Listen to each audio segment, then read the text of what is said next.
Come in. Welcome. I'm E.G. Marshall. Welcome to the sound of suspense. Welcome to the fear you can hear. But mostly to the world of terrifying imagination. In the next 52 minutes, you'll hear a story about truth. Everyone is in favor of truth, of course. It's a word which produces immediate reverence and respect. But sometimes the truth can be a terrible thing, even a shattering thing.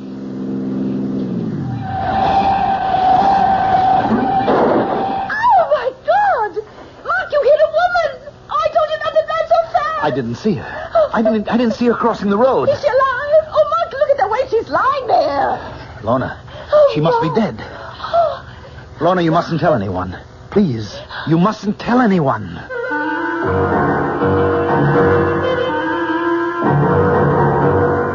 Our mystery drama, The Ring of Truth, was written especially for the Mystery Theater by Henry Slusser and stars Agnes Moorehead. It is sponsored in part by Anheuser-Busch Incorporated, brewers of Budweiser, and by the Kellogg Company, makers of Kellogg's Special K cereal. I'll be back shortly with Act One.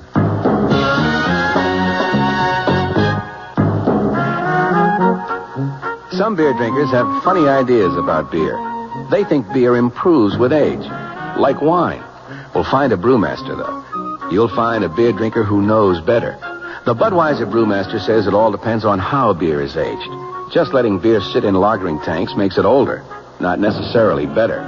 That even goes for keeping a case around the house for a couple of months. But there is one kind of aging that's good for beer. The Budweiser kind. Beechwood aging. In this kind of aging, something happens. It lets all the flavor of the choicest hops and best barley malt that go into Budweiser get through to you. Sure, it takes more time and trouble to brew Budweiser that way, but brewing beer right does make a difference. Anheuser-Busch, St. Louis. Hey, Ma, what's for dinner? ShopRite has a beautiful buy to help you serve dinner. Fine imported porcelain china. The beautifully crafted Lovelace pattern by Crown Victoria. An elegant white-on-white platinum-banded pattern to complement any table. Now available only at ShopRite. The basic place-setting pieces, dinner plate, cup and saucer, dessert plate, and bread and butter plate, are just 39 cents. 39 cents each with every $3 purchase. A different place-setting piece is featured each week at this special price. You'll want to collect all the magnificent completer pieces and matching ovenware available every week at low prices, too. Visit ShopRite and start your set of lovely porcelain china today. It's a beautiful buy. Hey, Ma, what's for dinner? ShopRite has the answer. Offer not available in Westchester, Ulster, Orange, Dutchess, and Columbia counties.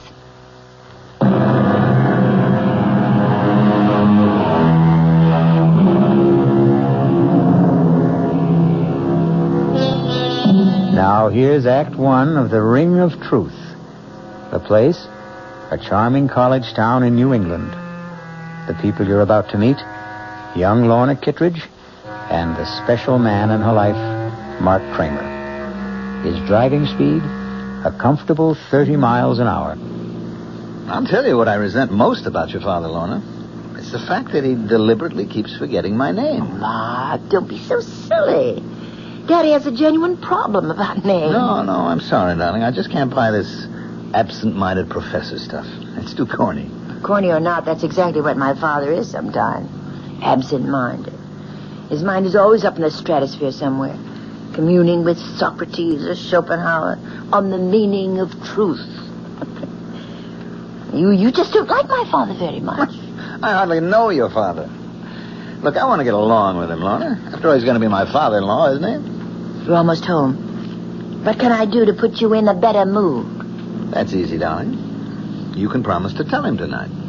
Oh, Mark. Tonight? Why not? But I told you that the Pryors are going to be at dinner tonight. Harold Pryor's Daddy's publisher. So, after they leave, you can tell him. Lorna, we've been engaged for almost 3 weeks now. Nobody knows about it except you and me. Well, isn't that enough? Not for me, it isn't. No. I'm the kind of guy who wants to shout it from the housetops. Yes, I do, too. I really do, Mark. I love you so much. All right, darling. Then prove it. Tell him tonight, Lorna. Tell him you're going to marry what's-his-name. How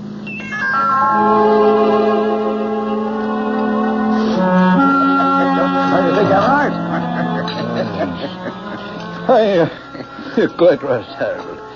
What the book needs is a much sexier title. Well, of course, there isn't a word about sex in it, but what's the difference as long as it sells, huh? What's the latest book about? Why, truth, of course. Daddy's favorite subject. Should be everyone's favorite subject, in my opinion. You know, if you really want a suggestion for a new title, Professor, I think I have one. Do you, Mac? Daddy, the name is Mark. Oh, yes, of course. I'm sorry, Mark. Well, go on. Let's hear your suggestion. Why not call it The Ring of Truth? Well, I think that's a very good name, but, of course, that's up to Professor Kittredge. It's not a bad title, Mark, but, well, it does imply a lack of sincerity, doesn't it?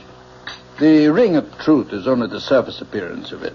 What I'm examining in my book is the necessity for stark truth, for truth unafraid. Of course, there's a fairly good argument against stark truth sometimes, isn't there? I mean, there's still a necessity for a white lie now and then. You mean in the real estate business, perhaps? No, not just in my business, in everyone's. I mean, there are times when tact, courtesy, and general goodwill call for a shading of the truth. May I make a suggestion, everyone? Why don't we have our coffee in the living room? It's a good idea, darling. No, George, I want to... I'll give you a hand with the dishes, honey. Besides, I'd like a little conversation with you in the kitchen.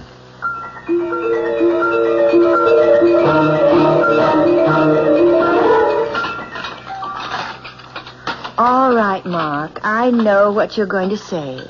Daddy was impossible tonight. Now, your father's a great scholar, man of ideals, the Albert Schweitzer of New England. I'm only a poor schnook of a real estate man, but I'm perfectly willing to put up with him for your sake. Put up with it. Won't be easy. A crass, materialistic guy like me marrying into all that saintliness. What can I do? I'm crazy about his daughter. You idiot. Oh, Mark, my hands are wet. Will you tell him tonight? Yes, the minute everyone leaves. He's not going to be happy about it, you know that. He won't be happy about losing you. Well, he knew it had to happen someday. All right, then tell him that day has come. Tell him the truth. I always tell Daddy the truth. Daddy, can I come in? Yes, darling, of course. I didn't want to interrupt your reading. Oh, I can't really read this book. I don't understand the language. Have you seen it, by the way? Still another edition, German, of the 7 Secrets of Shakespeare. It's lovely. What a beautiful binding. Yes, I'm pleased with it. I suppose an author never loses his affection for the first book he writes. Well, it's more than just that. This book made you famous. In very limited circles, yes. And I hope you've enjoyed the evening and that your friend did, too. The only thing Mark didn't like was being called Max. Oh, I'm sorry about that, Precious. I hope he wasn't offended. But you have to admit that you do bring home a lot of young men. Daddy, that may have been true once, but Mark Kramer is the only man I've seen for the last 6 months. That long? And the reason I've seen him so much is that, well, I'm in love with him. Well, that isn't an entirely new phenomenon either, is it? Daddy, Mark asked me to marry him. I said yes. Marriage? You know that word, don't you? It's English, not German. Yes, I know the word, but, well, it's just that I never supposed you'd want to marry now. I mean, before your doctorate, before you've done all those things we plan to do together. Marriage wouldn't put an end to our plans. And as for your lecture tour, but you don't really need me along. I don't know if I'd want to go without you. I'm getting a little old to gallivant around Europe by myself. Well, it's the first time I've heard you complain about being old. For some reason, the last 10 seconds, I began to feel old. Of course, Mark and I could go with you to Europe as a sort of honeymoon. No, Lorna, he's not going to want that, I'm sure. In fact, my guess is that your young man is going to want to see as little of me as he possibly can. No, Daddy, that isn't so. He knows that I won't just abandon you. I couldn't be that heartless. That's the last word I'd use about you, Precious. I know your heart only too well. I know what a tender, beating little thing it is. I've always been afraid of the man who would trap it someday. I just wish you knew Mark better.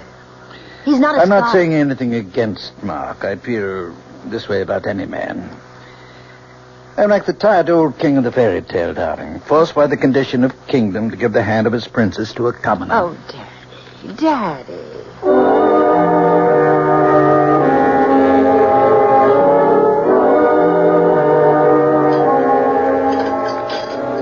Mark, you're just being pig-headed. It won't even be 6 months. And by that time, I'll have my doctorate, and Daddy's lecture tour will be over. Oh, that's great. Just great.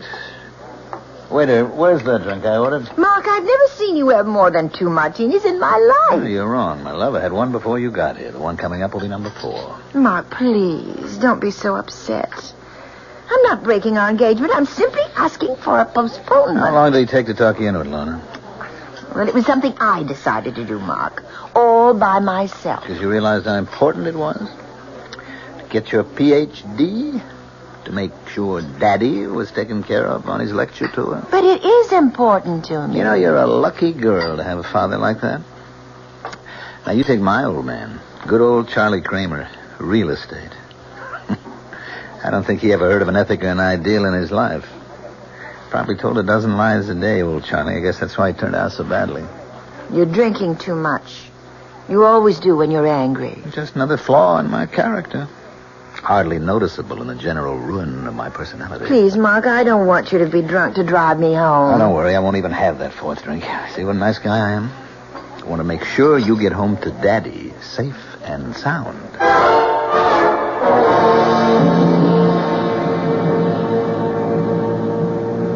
Mark, are you sure you don't want me to drive? No, you just leave the driving to us. It's starting to rain. I think you should turn your wipers on. That isn't rain, precious. Those are tears in front of your eyes. Please, Mark. All right, all right. You have to drive so fast. I know there isn't any traffic, but these roads are so dark. That's what the headlights are for. How far these little candles throw their beams, so shines a good deed in a naughty world. Hey, you see, your father isn't the only one who can quote you. Ah! What? Look out! That woman! Where? Oh! You hit her! Oh, Lord! I didn't see her. I didn't see her crossing the road, so help me. Is she dead? Oh, Lord, look at the way she's lying there. She's dead, Lorna. Oh, The woman's dead. oh no. Oh, how horrible. I told you not to drive so fast.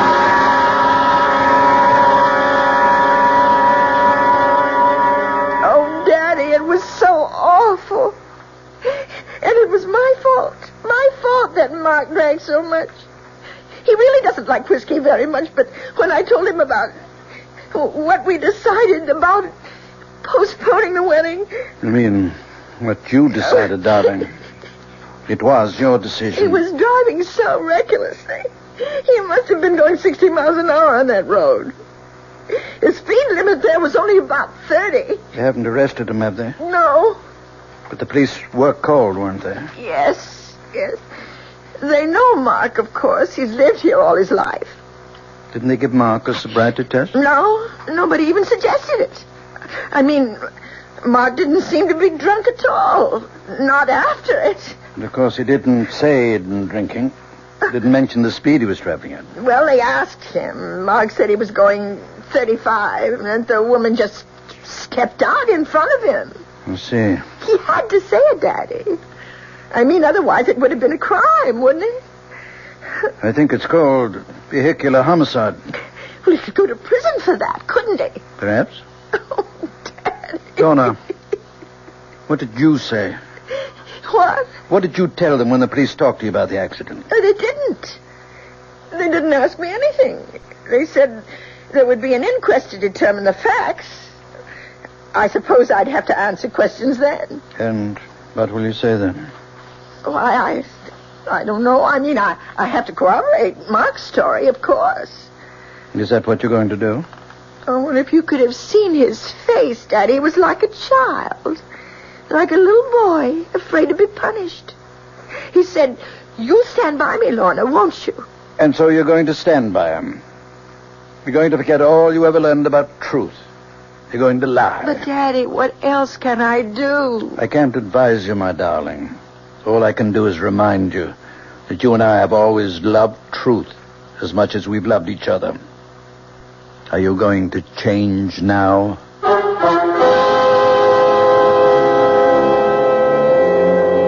And so Lorna finds herself in the corner of a triangle. The man she loves on one side, the father she loves on the other. But the invisible corner of the triangle is that mysterious thing called truth. We'll find out what Lorna Kittredge does when I return shortly with Act 2. And now another tale of the ball and chain. At Kellogg's Special K. Presents Overweight on an overnight train. Is the seat taken? Please, sit down. You have exceptional legs. Oh. But why is one of them attached to a ball and chain? This ball and chain? It's a symbol. Funny, I would have sworn it was a ball and chain. I mean symbolic. Because carrying around a few extra pounds can be just like lugging around this ball and chain. I see. May I suggest something? Uh-huh. Try a bowl of Special K skim milk, orange juice, and coffee. It's the Special K breakfast. Will it make me lose weight? No. Oh. You must also exercise and eat smart at every meal. I see. Do you know the Special K breakfast is less than 240 calories, 99% fat-free, and delicious? No, but if you hum a few bars... And that's another tale of the ball and chain. Your happy ending could begin with the Kellogg's Special K breakfast. That's Kellogg's Special K. Good night. This is WOR New York, your Mystery Theater station.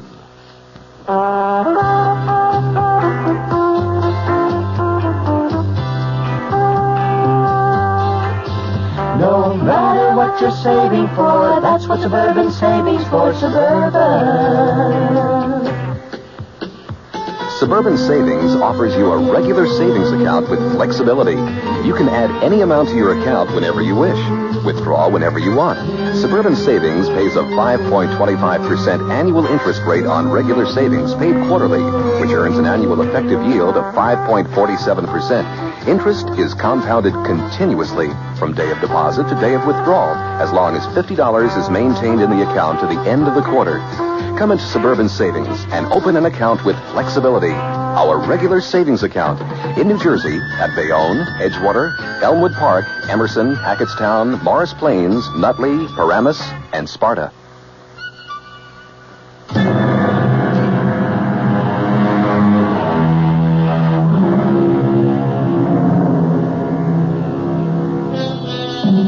Ye shall know the truth, and the truth will set you free. Will that familiar saying work in the case of Mark Kramer? It may all depend on the outcome of the next conversation you hear in the home of Professor John Kitteridge and his daughter. Lorna, may I come in? Yes, Daddy. All dressed already? Yes. I know I don't have to leave for the county courthouse for another hour, but I was too nervous to just lie in bed. Why don't you come downstairs and have some breakfast with me? No, I couldn't. I feel too sick. Oh, poor kitty. You know, I haven't called you that since you were a little child. Or don't you remember me calling her that? No, not really. You see, before you were born, I wanted to name you Catherine. But your mother objected because she was certain you'd be nicknamed Kitty. Then you'd be Kitty Kitteridge. And she hated the sound of it. You've told me the story before. I know you're not in the mood for old family anecdotes. All I can think about is that inquest this morning. I'm so frightened. My skin feels like ice. Darling, you won't have to be frightened if you do what I said. It's only lying that makes us afraid. Please don't talk about it. I have to lie for Mark. I love him. I'm going to marry him. Do you think the others will lie? The bartender at that restaurant? What was the name of that again? Bruno's?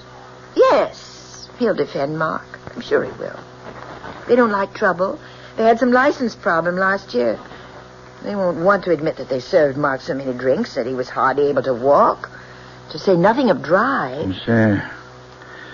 So you're the only one who has to lie. Daddy, the woman is dead. Nothing will bring her back. Lies, truth, nothing. Who does it help if Mark goes to prison? Yes. You're right, precious. There's no profit in truth. None at all. Then you agree with me? No profit, Lorna. Only loss, maybe. But that's something you'll have to judge for yourself. You know my feeling about truth. You know what I've always taught you about it. Yes. Dare to be true. Nothing can need a lie. A fault which needs it most grows too thereby. You used to like that poem. Now you're quoting it with contempt. Oh, Daddy, why can't you understand? Why do you have to be so demanding? Let me forget truth just this once. Your mind is your own, Lorna. Well, I want to do what's right. Then do what you want to do. You're an adult now, independent of me. Lie if you want to. But don't look for my approval. And above all, don't ask for my blessing. Daddy!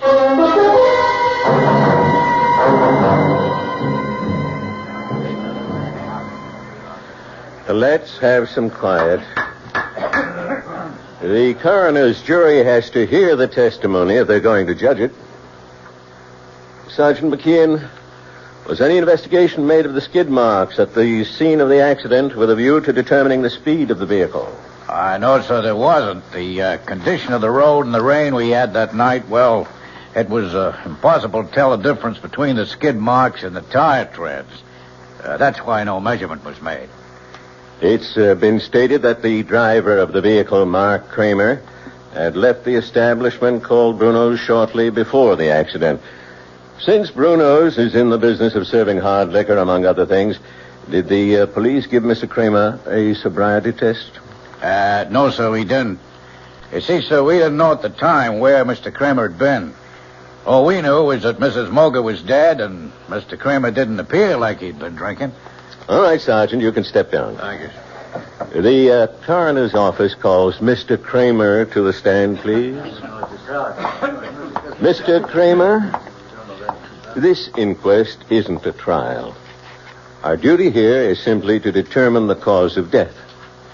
But you must give your testimony under oath. Please raise your hand on the Bible. Yes, sir. Do you solemnly swear to tell the truth, the whole truth, and nothing but the truth, so help you God? I do. All right, Mr. Kramer. Just tell us your story of what happened the night of the accident. Well, Miss Kittredge and I left Bruno's about 9 that evening, about a half hour before the accident. I'd had one drink, vodka martini. You can ask Mr. Bruno about that because he served me. Go on. When I reached Route 24, I decided to take the Ridge Road shortcut to town. I was traveling between 30 and 35 miles an hour, I'd say, and I remember slowing down when the rain started. I had my wipers going when I came over the rise of the hill, so my windshield was clear. But I still didn't see Mrs. Moger when she stepped out into the road directly in front of the car. Were your lights on full beam? Yes, sir, they were. Why do you suppose Mrs. Moger didn't see them? I don't really know. What I think is she was almost across the road when I came over the rise, and she panicked when she realized that a car was coming. She started back in the wrong direction, and that was when she stepped in front of the car. Is that your entire testimony? Yes, sir, it is. Very well, Mr. Kramer. You can return to your seat. Will Miss Lorna Kittredge take the chair, please? Place your hand on the Bible, Miss Kittredge. Yes. Do you solemnly swear to tell the truth, the whole truth, and nothing but the truth, so help you God? Yes, I do.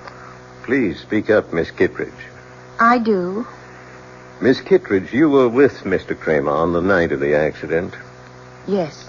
You went with him to the place called Bruno's. Yes, I did. And did you have a drink that night? Yes, I had a martini. The same as Mr. Kramer? Yes.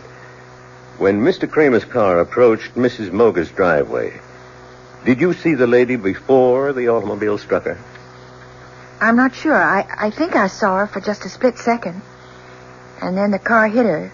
It was all terribly unreal. Were you aware of the speed you were traveling at? Miss Kittredge. I'm not sure of the exact speed. Mr. Kramer thinks it was between 30 and 35. Do you agree with that? No. What was that? It couldn't have been that. It was more like 55 or 60. Did you say 60, Miss Kittredge? About that, yes. Lorna, for God's sake. I hope you've considered this reply, Miss Kittredge. Yes, I've considered it. We were traveling at least that. I'd been looking at the speedometer only a few minutes before. I was complaining to Mark about his speed, but he wouldn't listen to me. He wasn't in any mood to listen. He was angry, and he was drunk. Lorna! Please, everybody, quiet now.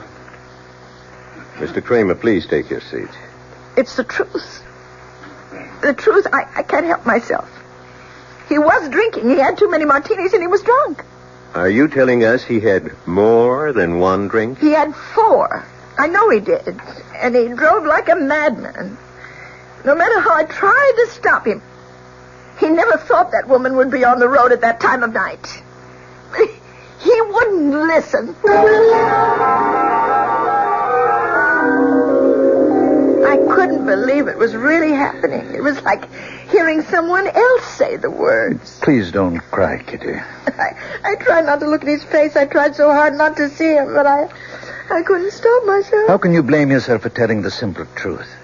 How can you think it's wrong? But don't you realize what'll happen to him, Daddy? He's going to be indicted. He may go to prison. I'm sure Mr. Kramer will hire himself a very smart attorney. Who's that? I have no idea. Oh, I can't see anyone now. I just can't. Yes, of course. You go to your room and I'll answer it. Go on, darling. Go lie down. Yes. Oh, it's you. I want to see Lorna. Mark, please listen to me. I know exactly how you're feeling at the moment. Thanks for remembering my name, Professor. That must be the very first time. I'm sure you realize that what Lorna did this morning was extremely difficult and painful for her. That it was an agonizing decision. Only who made it? Lorna's lying down right now. I suggest you try telephoning her later. I'm not leaving until I see her. I had hoped we wouldn't get violent about all this, Mark. Frankly, I don't think you're in a good position to commit any other rash actions. Daddy, it's all right. Lorna, I thought you were in your room. I'll talk to Mark. Very well. But don't ask me to leave, because I won't. You don't have to leave, Professor. I'd like you to know this, too. Know what? What the town gossips are saying. Lorna, they're saying that we had some kind of fight. A lover's quarrel, and that you wanted to get back at me. Oh, you know that's not so. Yes, I know it. But the other explanation makes even less sense. That you just had to tell the truth. Well, it wasn't easy for me. Lies would have been easier. One small lie, Lorna. That was all you had to say. You're so afraid of hell that you wouldn't lie for me? I can't expect you to understand. But I do understand. Better than you do, maybe. It was your father's idea. Now, just a moment, Kramer. Well, you remember my last name, too. I think I made more of an impression on you than you were willing to admit. There's no need to be nasty. Lorna, you're so stuck on the truth. Tell it now. He told you what to do in that courtroom. Professor Kittredge's little girl always listens to Daddy, and she never lies. Please, Mom. He insisted that you tell the truth, didn't he? He gave you a lot of high-flown ethical reasons for telling the truth. Nothing but the truth. Every reason but the real one. You're wrong. I made up my own mind. Your father knew what would happen. It would split us apart, and that's what he really wanted, Lorna. That's the truth that he didn't mention. I think that's quite enough. If you don't leave right now, I'm calling the police. Don't bother, Professor. You've done a very good job. On Lorna and on me.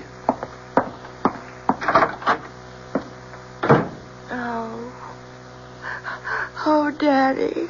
Daddy. Kitty, don't. It's going to be all right. How can it be? He hates me now. Mark hates me. Things will change. You wait and see.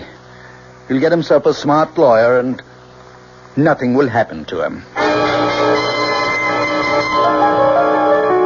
Mark Kramer, having been found guilty of the crime of manslaughter, it is my duty to sentence you to imprisonment for a period of not less than 1 year and not more than 5.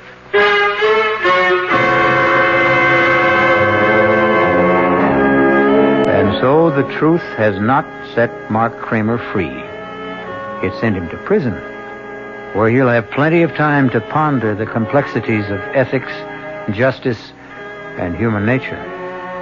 Or perhaps he'll ponder something else, like revenge We'll find out when I return shortly with Act 3. I'm Hy Brown, producer of Radio Mystery Theater, and this is the end of our last week of prize drawings. Just send us your name and address tonight to be eligible for one of 50 prizes: 2 AM/FM stereo phonos, 2 travel clock radios, and 46 anthologies of modern suspense. We've been most gratified by the program comments so far. So, if you have a chance to write, we hope you will. And let us know a bit about you, who you are, what you do, how old you are. But your name and address are enough. To Mystery Theater, Box 50, Radio City Station, New York, 10019. That's Box 50, Radio City Station, New York, 10019. Entries must be postmarked no later than tonight, the 26th. Offer good everywhere unless locally prohibited. This is WOR New York, your station for the Mystery Theater. An invitation. This is Peter Roberts. Join us Sunday morning, 8:15 to 10 here on WOR for Rambling with Roberts. 2 hours of music, specially selected for Sunday morning listening pleasure, along with bits of weather information, news headlines, bits of trivia such as the fact that a man from Onowa, Iowa, received a patent for what he called Eskimo pie, which was ice cream coated with chocolate. It all happened in 1922. It may not seem like very much in the way of history, but it does take place, these little bits of trivia and information, on Rambling with Roberts. So, of a Sunday morning, make a note. 8:15 to 10, right here at 710 on your dial, come Rambling with Roberts. You don't have to give us an RSVP. Just be on hand. Thank you.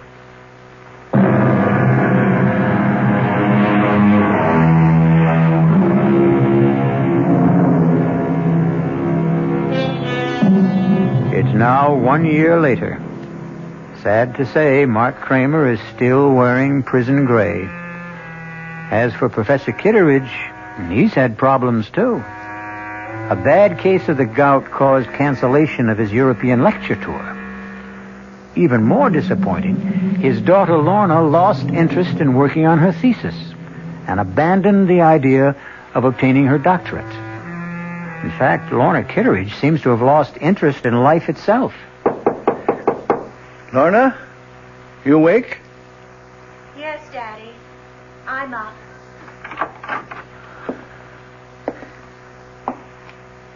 Darling, it's almost noon.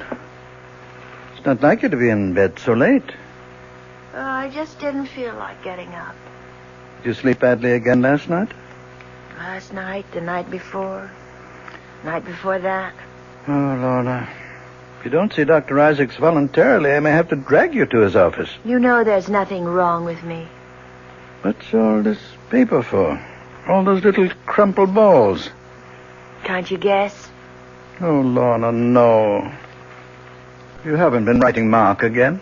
I keep thinking that I might hit on exactly the right words. The magic formula that would make him answer one letter. Just one letter. You know that's not possible, darling. Face it, the man is filled with bitterness. He blames you for something he did to himself. Probably never reads any of the letters I send him. Probably sees my handwriting and tears them up immediately. It would be so much better if you forgot him, Lorna. Do you know that I even thought of sending him a disguise letter? Making it look like some important document that he would have to read? Isn't that ridiculous? What's ridiculous is the way you've tortured yourself over that man for so many months. Who's tortured who, Daddy? Which one of us is really guilty? Oh, Kitty. Stop calling me that name. My name is Lorna. Can't you remember my name? Darling, you're just not yourself. Oh, is that why you can't remember me? Because I'm somebody else? Well, you may be right, Daddy. Every morning I look in the mirror and I can't recognize the woman I see. Lorna, you're just not giving yourself a chance to forget. You'd start getting out into the world, start meeting new people. You become a hermit. I thought you liked having me here, Daddy. I thought you couldn't live without my company. I honestly believe you need medical attention. If not from Dr. Isaacs, then from somebody else. You mean a psychiatrist, I suppose. No, darling, no. Just someone who can help you get over this distorted guilt that you feel. The only one who can do that is Mark. And he won't see me or write me or anything. Lorna. Oh, please go away. Please. I'm going to try to sleep. It's the only time I'm happy. When I'm asleep. All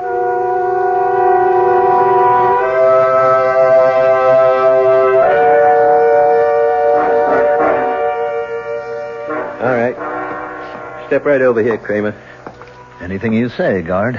Remember, visiting time is limited to 15 minutes. Look, I don't want the 15 minutes. They're being forced on me. Sit down and behave yourself. Yes, sir.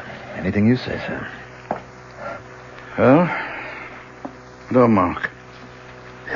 Make it fast, Professor. I've got important matters to take care of back in the shop. I'm making a very special license plate. Mark, I know you resent the fact that I've forced this encounter. Took some doing, believe me. Uh-huh. Why did you go to all the trouble? Because it's a matter of health. Lorna's health. She's pining away for me, is that it? Well, tell her to stop, Professor. My nights are filled with sweet dreams, and she is in none of them. You tell her that for me. I want you to see her, Mark. Oh, I wouldn't force that issue, Professor. I don't have anything nice to say to your daughter. You misunderstood Lorna. Couldn't expect you to applaud what she did in court. But if you really thought about the ideals that motivated her... Whose ideals? Yours or hers? Do I have to separate them? Yes. But you can't, Professor. Because she's your monster. You've got her all twisted up between her ethics and her instincts. I suppose you're proud of the result, but it's a fake. There's nothing fake about her principles. She doesn't have principles. All she has is you. Her shining example. She wants you to love and admire her, so she does what you expect. That's why Daddy's little girl always tells the truth. She does tell the truth. Always. And her father? I abominate lies. You won't even lie to yourself. Then tell me this. Weren't you happy when Lorna and I broke up?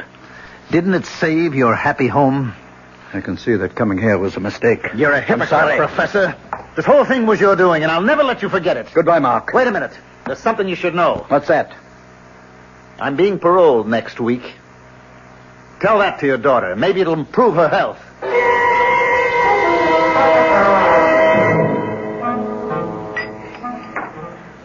Of course I'm pleased, Harold. It's just that I'd much rather see a new book of mine published than a new edition of an old book. Well, you can't argue with success. People never seem to tire of the 7 Secrets of Shakespeare. I suppose I shouldn't complain. It does buy the groceries. Just cash the royalty checks and be happy. Now, tell me how Lorna's doing. Feeling any better? Oh, still a bit run down, I guess. Well, that's too bad. I suppose you know that young man, Kramer, that he's out of prison. For about 2 months now, I gather. He, hasn't been in touch with Lorna? No, and I don't think he will be. Funny thing is, he's been in touch with us. With you? What's that before? Well, actually, it seems he went to Merritt Bob's first. My first publishers? Yes, talked to everyone who would talk to him. Then he approached members of my own staff. He even tried to get an appointment with me, but I put him off. What do you suppose he wants? He's an embittered young man, you know. Well, I spoke to George Merritt. He didn't know about Lorna and this fella Kramer. He thought Kramer was an article writer looking for biographical material. George said that he seemed to know an awful lot about you already. I don't much like the idea of someone like that snooping into my life. Why do you suppose he's doing it? Hard to say. Rancor, I suppose. Hopes he can find something unpleasant in my past.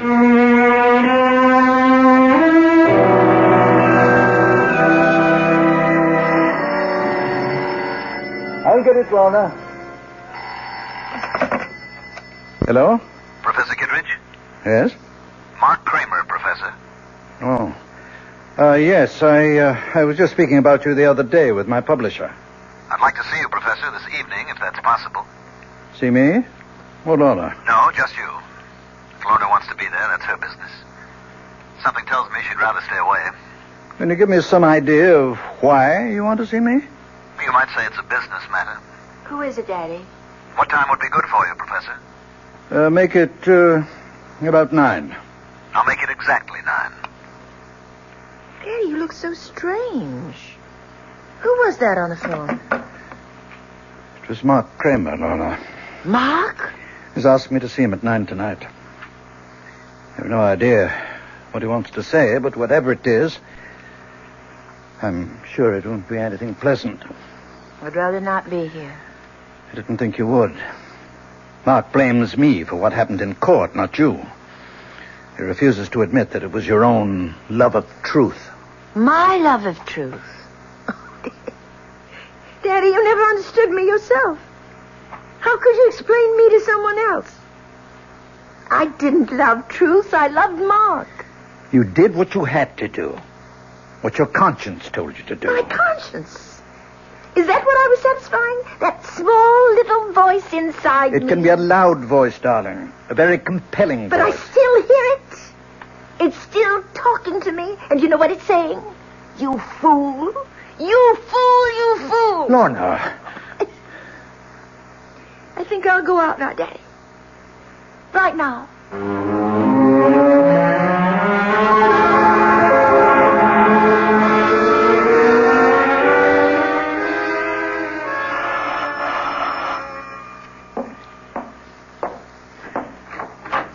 Good evening, Professor.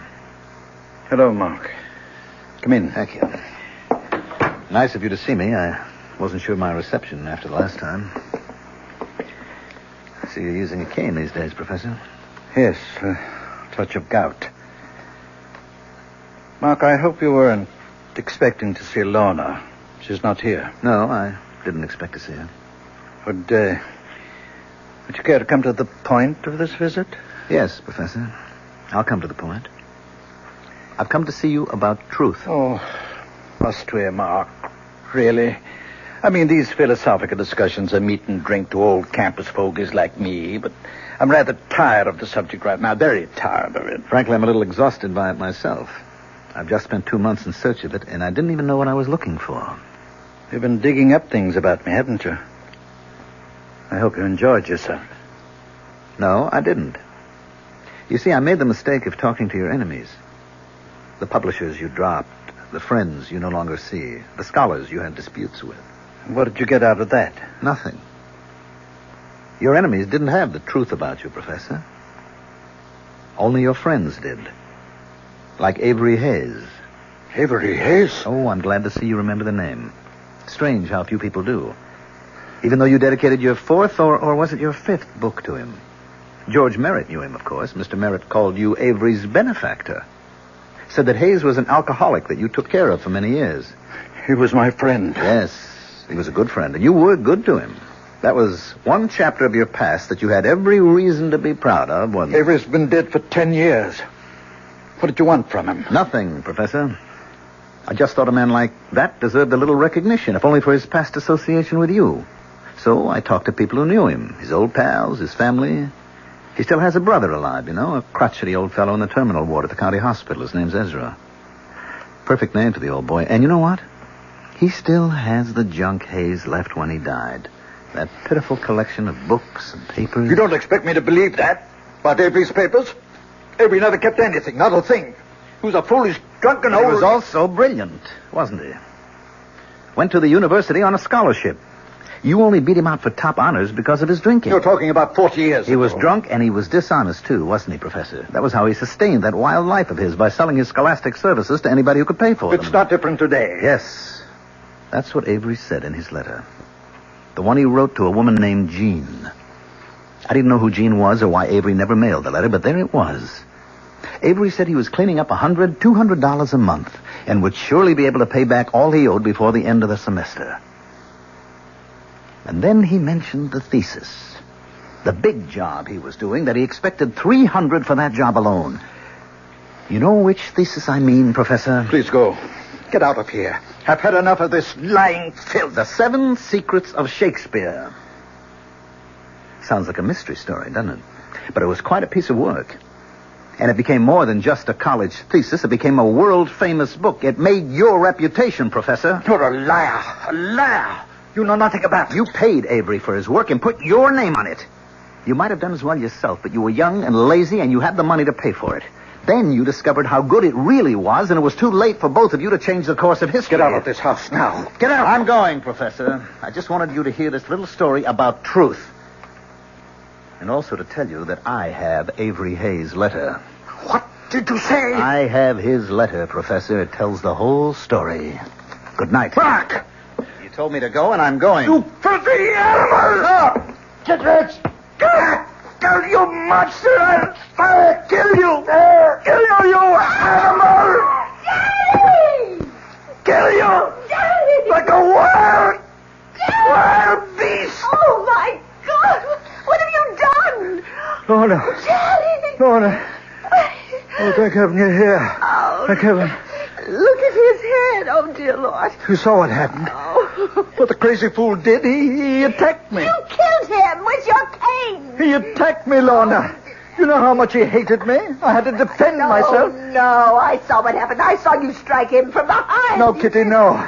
He tried to kill me. That's why I hit him. Daddy, I saw everything. You killed Mark. You did it deliberately. That's the truth. You always taught me to tell the truth. It's the only important thing. The truth.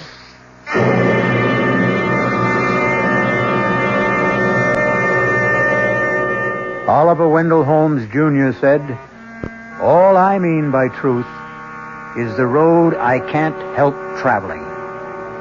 Well, Professor Kitteridge traveled his road, and despite his good intentions, it turned out to be the road to hell. I'll be back shortly. Hello, this is Joe Franklin.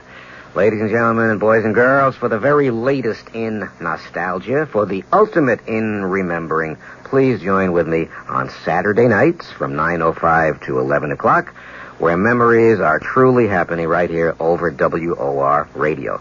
It is my privilege to present radio's original Memory Lane program, but positively the original. And whether it's Al Jolson or Benny Goodman or Louis Armstrong or Eddie Cantor or Harry James or the Dorseys, Mario Lanza, Gene Krupa, the young Frank Sinatra, George M. Cohan, Bing Crosby, Bogart, Lombard, Cagney, and all those happy times of radio's comedy and drama and soap opera. We have it fascinatingly, and all the sounds are reproduced crystal clear Saturday nights from 9:05 till 11 over WOR Radio. Yours truly, Joe Franklin, hosting Memory Lane. Tune in.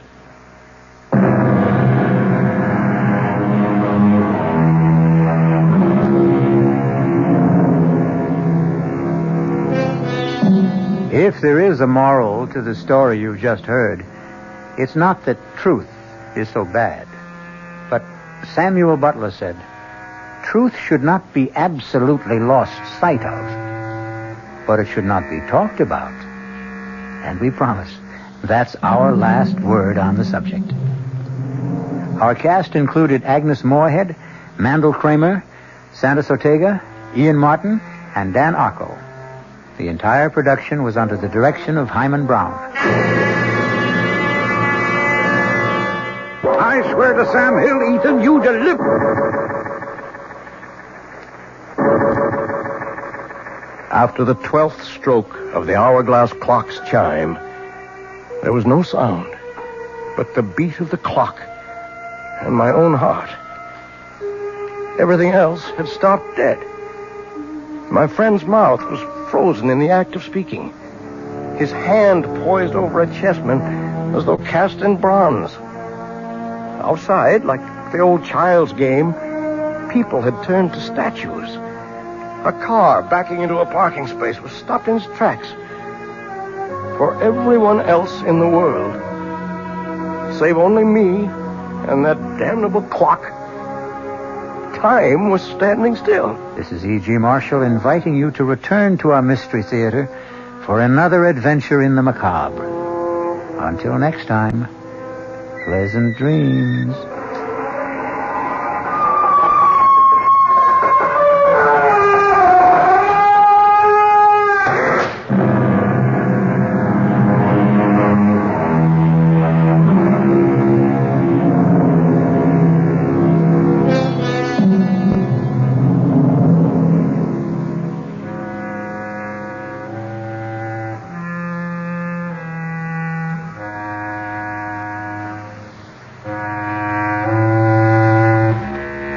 WOR Mystery Theater was brought to you by ShopRite Supermarkets, where you get a lot more for a little less, and by Suburban Savings, with offices throughout North Jersey. The preceding Mystery Theater program was furnished by the CBS Radio Network. The late news is next at 9, followed by Joe Franklin and Memory Lane here on WOR New York, an RKO General station. Good evening, news at 9 from the WOR newsroom. This is Bill Maher reporting. The fast-paced Secretary of State is in New York for the weekend. He'll be meeting tomorrow with UN Secretary General Kurt Waldheim to fill him in on the diplomatic goings-on that brought about a settlement between Israel and Egypt. Just what the Secretary's plans for today and this evening are, nobody's saying. One of the Secretary's favorite companions, Nancy McGinnis, lives in New York, but all aides will say about Kissinger's plans is he has personal business. President Nixon can be impeached for abuses of political power, even though he may not have violated criminal law. This, according to a study just released by the New York Bar Association. The U.S. Constitution says the president can be impeached for, quote, high crimes and misdemeanors. According to the Bar Association's report, this phrase comes from English law and refers to acts which undermine the integrity of the government, as well as purely criminal acts. Among those activities designated by the report as impeachable were corruption or flagrant abuse of power, acts which undermine the public trust, and acts performed by presidential appointees that constitute high crimes and misdemeanors if unchecked by the president. The upcoming trial of two former cabinet members has prompted the Senate Watergate Committee to postpone its public hearing scheduled to begin Tuesday. Committee Chairman Sam Ervin says the panel is putting off the hearings to avoid possibly prejudicing the trial of former Attorney General John Mitchell and former Commerce Secretary Maurice Stans. No new date for the hearing has been set. A spokesman for the Capitol Hill leadership has said the Democrats in Congress will cooperate with President Nixon in meeting the energy crisis. But, said California Democrat John McFaul, the White House must reciprocate. McFaul spoke on national radio in response to President Nixon's energy address last week. The congressman said the first positive step the administration could take is to withdraw its opposition to a provision of the Emergency Energy Act attacking excessive oil company profits. The captain of that Bulgarian fishing vessel seized off the New Jersey shore today for allegedly fishing within the 12-mile U.S. coastal limit has denied his trawler trespassed. The captain, Peter Todorov-Donchev, said in New York, where he was brought by the Coast Guard, that his vessel was 13 and a half miles out to sea when his ship was overtaken by the Coast Guard cutter Unimak. Turkish officials still are seeking an explanation for a jetliner crash which claimed the lives of at least 62 persons this morning. The plane went down shortly after takeoff from Izmir, causing what authorities call the worst air disaster in Turkey's history. The U.S. Embassy in Ankara says two of those killed were identified as New Jersey residents, Dr. and Mrs. Horace Gerard of 41 Knox Road in Tenafly. Well, 51% of the population is female, and Governor Brendan Byrne isn't taking chances with their votes. The New Jersey governor has spoken before the state's first meeting of female public servants, and he promised to give serious consideration to the problems facing women. Byrne asked the group assembled in Princeton for help in recruiting qualified women for jobs in state government.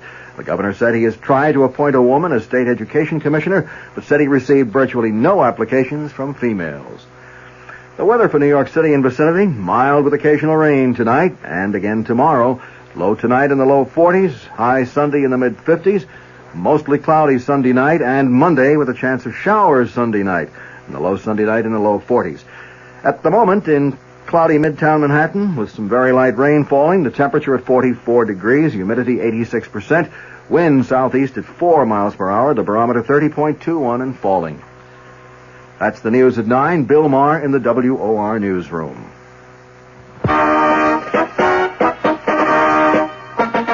Your AMC dealers got the all-new mid-size car that economizes on everything but comfort. That car, the roomy 74 Matador.